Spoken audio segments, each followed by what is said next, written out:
बिहार में सियासी घमासान तेज हो गया।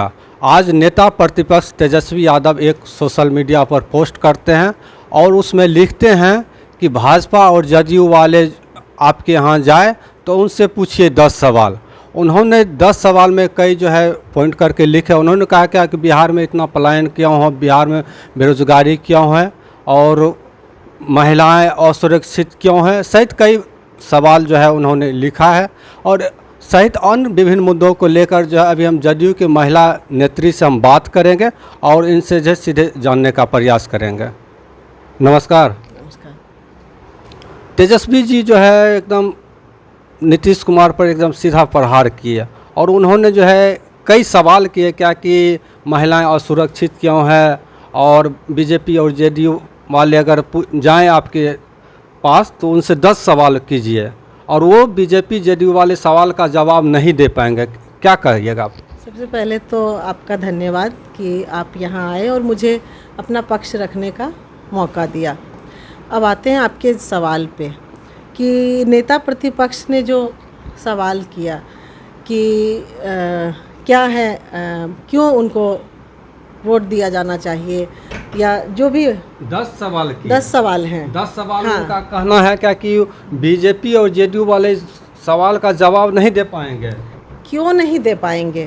वो सवाल करें, वो जवाब से खुद ही हैरान हो जाएंगे, परेशान हो जाएंगे, क्योंकि उनके सवालों के जितने भी जवाब हैं सब उनके शासनकाल में, बल्कि उन जो वो बहुत बच्चे थे और उन्हें समझ में भी नहीं आता होगा कि जंगल राज की पृष्ठभूमि कैसे रखी गई और जंगल राज किसको कहते हैं, वो तो उनके पिताजी के शासनकाल में ही सब सारी खेती हो चुकी थी, सारा ज़मीन तैयार हो गया था।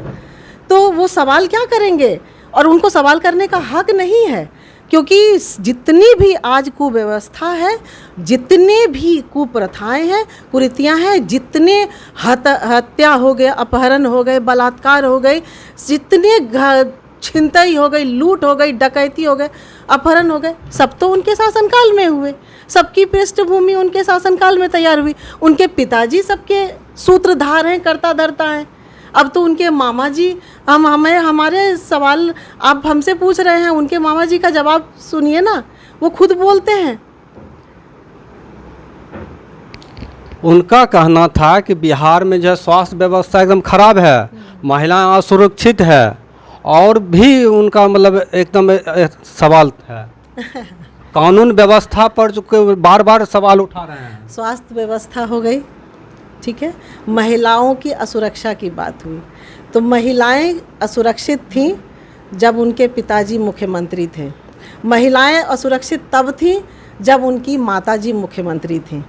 आज महिलाएं असुरक्षित नहीं हैं, बल्कि आज महिलाएं पुरुषों को सुरक्षा दे रही हैं। आप सड़कों पे चले जाइए, आपको हजारों की तादाद में महिला पुलिस कांस्टेबल आपकी सुरक्षा के लिए आपको खड़ी मिलेंगी।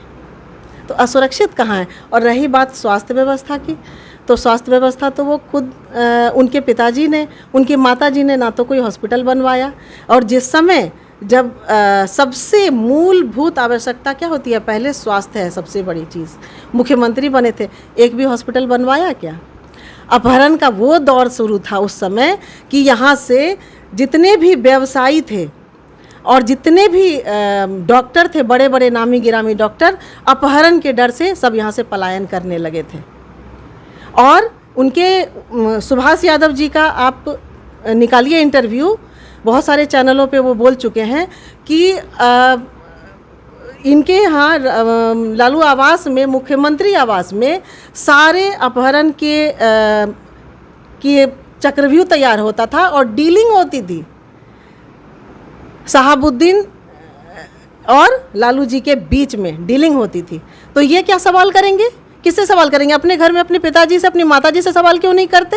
इनको कोई हक नहीं है सवाल करने का।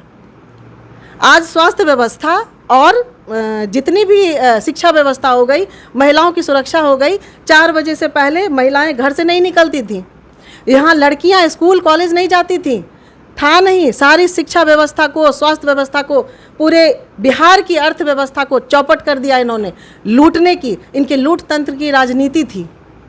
इन्होंने लूटा है बिहार को, ये सवाल क्या करेंगे? वो बार बार जो है एकदम बोलते हैं कि अब चाचा जी अस्वस्थ हो गए हैं और बिहार में जो है खटारा सरकार है। अच्छा, चाचा अस्वस्थ हो गए हैं। ये जब स्वस्थ थे, खूब हिष्ट पुष्ट तंदुरुस्त थे, तो क्या किया? लूट रहे थे। हमें ऐसे ही बीमार चाचा सरकार चाहिए, जहाँ की कोई लूट नहीं है, सिर्फ विकास है, प्रगति है, सड़कें हैं, पुल पुलिया फ्लाईओवर है, फर्राटा भरते हुए जाते हैं, धरना आंदोलन करते हैं और सरकार के लिए हाय हाय करते हैं। सड़कें नहीं थी इनके पिताजी के शासनकाल में, माताजी के शासनकाल में। जब सवाल करते थे आप जैसे पत्रकार भाई, तो उनको कहा जाता था कि अरे हम तो सड़कें इसलिए नहीं बनवाते हैं, एक्सीडेंट ना हो जाएगा। आज एक्सीडेंट नहीं हो रहा है, आज लोग नहीं मर रहे हैं, आज महिलाएं सड़कों पर नहीं उतर रही हैं, सुरक्षित हैं कि नहीं? कितनी सुनते हैं घटनाएं। अपराध पर तो वो बराबर कहते हैं कि बिहार में अपराध बेलगाम हो गया है। अच्छा, अपराध बेलगाम हो गया है। कितने व्यवसायी को आपने सुना है कि यहाँ से पलायन कर रहे हैं? कितने डॉक्टरों को आपने सुना है कि यहाँ से भाग रहे हैं? वो सिर्फ फिरौती के डर से, अपहरण के डर से। बच्चे अपहरण होते थे, महिलाओं का अपहरण होता था। बराबर अपराध को लेकर बुलेटिन जारी करते हैं, रहते हैं। क्यों नहीं करेंगे? इनका काम क्या है?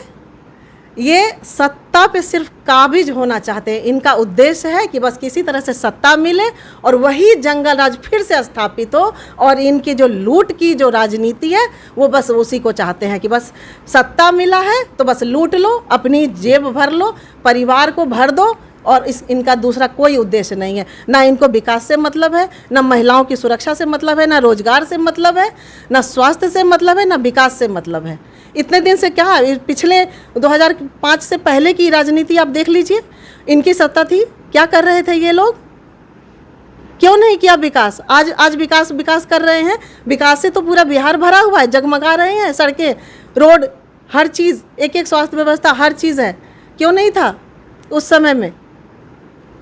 उनका कहना था कि जब महागठबंधन के कुछ दिन सरकार जो बने थे, काफ़ी लोगों को हमने रोज़गार दिया, काफ़ी लोगों को नौकरियां दी। वो उससे पहले बोलते थे नीतीश कुमार कि कहाँ से नौकरी देंगे, और जब हमने सत्ता में, चाचा के साथ सत्ता में आए, तो बहुत को जो है नौकरियां दिए। ये एक बात बताइए, ये नौकरी के बदले ज़मीन किसने लिखवाई? ऐसे ही नौकरी दी जाती है क्या? नौकरी देना इनका फर्ज था, नौकरी देना इनका कर्तव्य था। ये सत्ता में थे, ये सरकार थी इनकी। नौकरी देना, एक एक जनता की सुरक्षा, उनके रोजगार, उनके घर में चूल्हा कैसे जले, ये इनकी जिम्मेवारी थी। और इन्होंने नौकरी दिया तो उसके बदले में इन्होंने ज़मीन लिखवाई। और ये क्यों नौकरी और रोजगार पे बात करेंगे? महागठबंधन के लोग कहते हैं क्या कि मेरा जो है विज़न, जो है मेरे पास विज़न है और एनडीए के पास विज़न नहीं है, और हम जो है जनता के पास विज़न को लेकर चल रहे हैं, और मेरा जो है सारा जो है विज़न या कॉपी जो है नीतीश कुमार की सरकार ने की है। कौन सी कॉपी? अगर माई बहन मान योजना का आपको पेंशन वाला था, बिजली वाला था, और भी कई। अच्छा, ये सब तो बहुत ही फालतू बकवास बातें हैं। इनका कोई माई बहन योजना नहीं, ये माई बहन मान योजना नहीं, ये माई बहन अपमान योजना है। इतने दिनों से इन्होंने महिलाओं को तो आज तक सम्मान नहीं दिया। लूट, हत्या, अपहरण, बलात्कार, चोरी, डकैती, इनका तो ये संस्कार रहा है, इनकी यही संस्कृति रही है और इनकी यही प्रथा रही है। और शुरू से लेकर जब तक इनकी सरकार रही, जब तक ये सत्ता में रहे, पूरे बिहार को बर्बाद कर दिया लूट करके। चारा घोटाला किया, चरवाहा विद्यालय खोले, और आज ये शिक्षा और स्वास्थ्य पे बात कर रहे हैं, अपहरण पे बात कर रहे हैं, रोजगार पे बात कर रहे हैं। इन्हें कोई हक नहीं है किसी भी मुद्दे पर बात करने का। आए हमारे बिहार में, आज तो हमारे ही बिहार में मरीन ड्राइव पे गए थे ना, नाच रहे थे ना, इससे पहले कहाँ नाचने का जगह था? वोटर लिस्ट में काफ़ी गड़बड़ी का आरोप भी लगाए रहे कि वोट चोरी कर रहे हैं, और जो है उनका अभियान भी जो है समाप्त हुआ। और इस मुद्दे पर क्या कहिएगा? वोट चोरी कर रहे हैं, अगर चोरी करना होता तो इनकी भी वोट चुरा करके इनको घर में बैठा देते, पूरी तरह से पैक कर देते विपक्ष को। अगर वोट चोरी ही था तो ये कैसे जीत गए? चोरी अगर होती तो ये जीत पाते क्या? ये कैसे जीते? और जहाँ इनकी सरकार है, जहाँ इनके जनप्रतिनिधि जीते हुए हैं अपने अपने क्षेत्रों में, उनका वोट नहीं चोरी हो सकता था क्या? उन्हें ऐसा ही हल्ला करने के लिए, हाय तौबा मचाने के लिए छोड़ देते? ये अनर्गल प्रलाप कर रहे हैं और इस अनर्गल प्रलाप से कुछ नहीं होने वाला। जनता जागरूक है और मुझसे, हर जनप्रतिनिधि से, नेता से ज़्यादा समझदार है जनता, और जनता ही इंसाफ करेगी। और जनता सब देख रही है, वो बहुत समझदार है, समझती है, और फिर से इनका हिसाब होगा। प्रशांत किशोर भी पूरे बिहार भ्रमण कर रहे हैं और वो जो है बराबर मुख्यमंत्री नीतीश कुमार पर जो है कई आरोप भी लगाता है, और उनका कहना क्या कि ये जो है अब नहीं रहे और ये अस्वस्थ हैं और इनको देखिए, ये अस्वस्थ होने की बात तो मुझे बहुत हंसी आती है।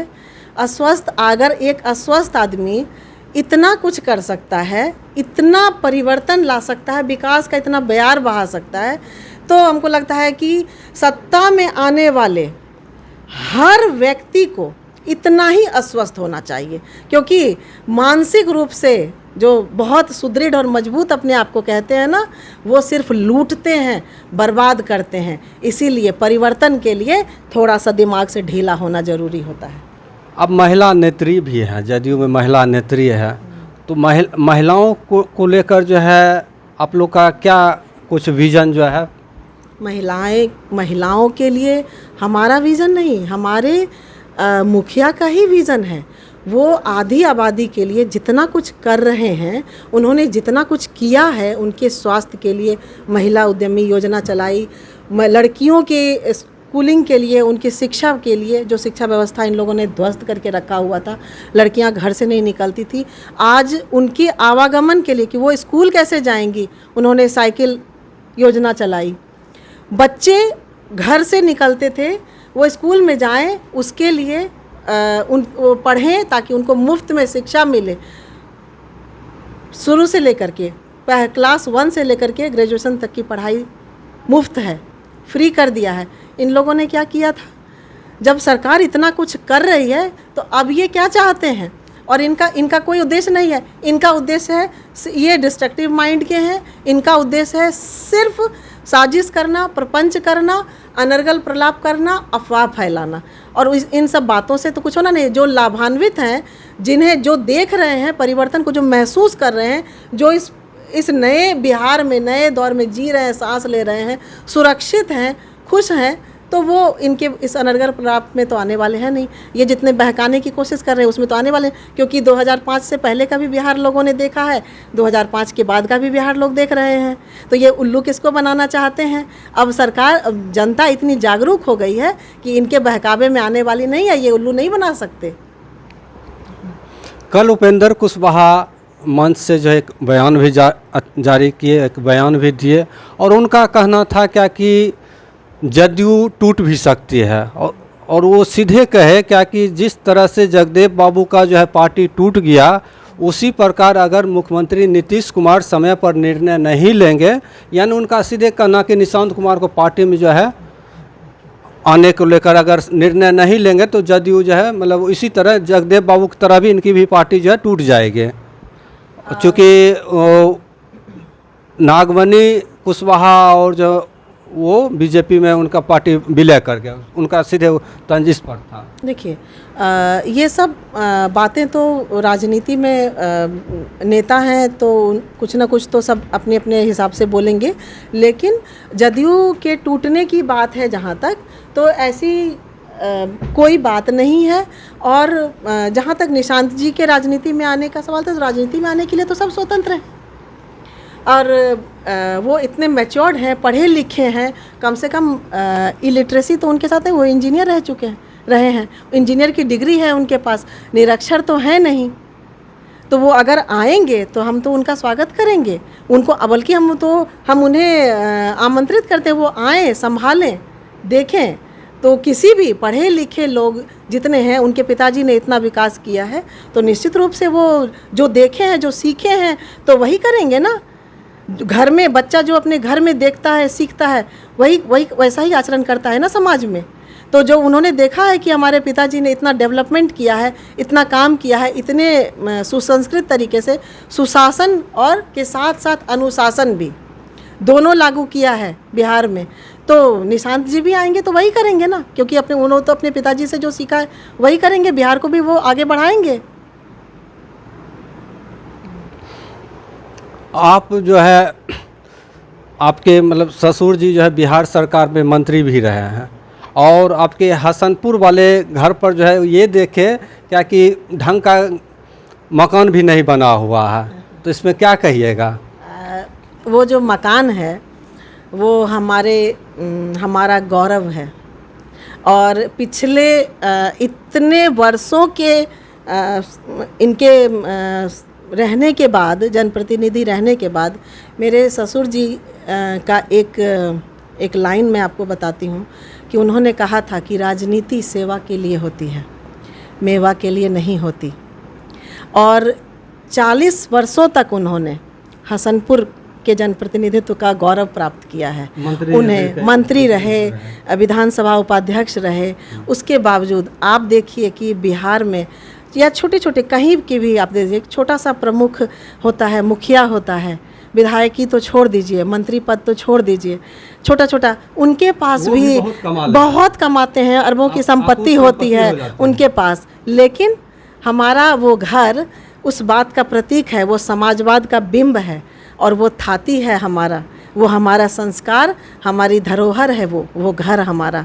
और वो जो प्रतिष्ठा होती है, जो लोग धन दौलत कितनी भी अकूत संपत्ति कमा लें, जमा कर लें, लेकिन वो प्रतिष्ठा नहीं है जो हमारे ससुर जी की प्रतिष्ठा है। लोग उनका नाम उतनी ही इज्जत से लेते हैं, और वो उनका जो नाम है ना, वो हमारा गौरव है, उन पर हमें गर्व है। इसलिए हमें इस बात का कोई अफसोस नहीं, हमारे परिवार को इस बात का कोई अफसोस नहीं है कि हमारा घर नहीं बना, तो हम ऐसे खुश हैं, क्योंकि ये हमारा संस्कार है। उन्होंने सिर्फ सेवा की है, उन्होंने बैंक बैलेंस जमा नहीं किया, उन्होंने इज्जत जमा की, लोगों की का दिल जीता, उन्होंने 2 लोगों के दिलों पे राज किया। आज क्यों हार रहे हैं सब? एक बार के बाद दूसरी बार आना मुश्किल हो जाता है। वो 7 बार रहे हैं। ऐसे ही कोई झंडे नहीं गाड़ता है, उसके लिए बहुत त्याग करना पड़ता है। लूट कर घर में जमा कर लेने से, और फॉर्चूनर और बड़ी बड़ी गाड़ियाँ खरीद लेने से, मर्सिडीज़ पे घूमने से इज़्ज़त नहीं बढ़ जाती। इज़्ज़त बढ़ता है जब आप लोगों के दिलों पे उतरते हैं, और वही काम उन्होंने किया है। ये हमारे लिए बहुत सम्मान और बहुत गर्व की बात है। जदयू में आप महिला उपाध्यक्ष भी हैं, तो क्या लगता है कि इस बार जो है हसनपुर में आप चुनावी मैदान में उतरिएगा? बिल्कुल, क्यों नहीं उतरेंगे, बिल्कुल उतरेंगे। हमारी बहुत मजबूत कोई है हम ऐसा जो हमारे सामने आ पाए। और जितने लोग अभी तक पिछले 20 वर्षों में देख लीजिए, अलग अलग लोग रहे हसनपुर में, और उन्होंने क्या किया, हसनपुर को क्या दिया, हसनपुर में आज तक क्या क्या व्यवस्थाएं हैं। एक डॉक्टर तक नहीं है। लोग आए दिन डॉक्टर के अभाव में, चिकित्सा के अभाव में ज़रूरतमंद दम तोड़ रहे हैं। न स्वास्थ्य है, न कोई, हर व्यवस्था चरमराई हुई है। क्या किया इन लोगों ने? सिर्फ अपना बैंक भरा है। हमारे घर में यही चीज़, आपके सवाल का फिर से जवाब दे रही हूँ, कोई दारू बेच करके अपने घर को भर ले, ऐसी प्रथा हमारे घर में नहीं है, वो संस्कार हमारा नहीं है। इन लोगों ने लूट खसूट को अपनी नियति बना ली, और इनका उद्देश्य था कि बस किसी तरह से हासिल करें हम पद, और फिर अपने घर को भर लें। ये हमारा संस्कार नहीं है इन लोगों ने जो किया। और अगर परिवर्तन की बात है, जनता अगर इस चीज़ को महसूस करेगी, तो बिल्कुल बिल्कुल हमारी दावेदारी निश्चित रूप से होगी, और सरकार को इस पर विचार करना चाहिए। एक महिला होने, उन्होंने महिलाओं के लिए इतना कुछ किया है, और जो डेवलपमेंट और रोजगार और शिक्षा व्यवस्था हो गया, स्वास्थ्य व्यवस्था इतनी चरमराई हुई है, उन सब में सुधार की बहुत बहुत आवश्यकता है। हसनपुर की हालत बहुत ख़राब है। हसनपुर की जितनी जर्जर व्यवस्था है, हालात इन लोगों ने कर दिया अभी इतने सालों में, उसको सुधारने में भी बहुत टाइम लग जाएगा। तो इनको एक मजबूत दावेदारी की निश्चित रूप से आवश्यकता है। हसनपुर की जनता जो आवाज़ जो है आप कहाँ तक ले जाते हैं? हम बिल्कुल सदन तक ले जाएंगे हसनपुर की जनता की आवाज़ को। नहीं नहीं, अभी तो मान लीजिए जब सदन विधायक बनिएगा तब ना, और इससे अभी तक जो है वहाँ के जो लोगों की समस्या होते हैं, कहीं आवाज़ लगाते हैं? क्यों नहीं, बिल्कुल लगाते हैं। हमारा काम क्या है, हमारी सरकार क्या है, हमारे बोलने से पहले हमारा काम हो जाता है।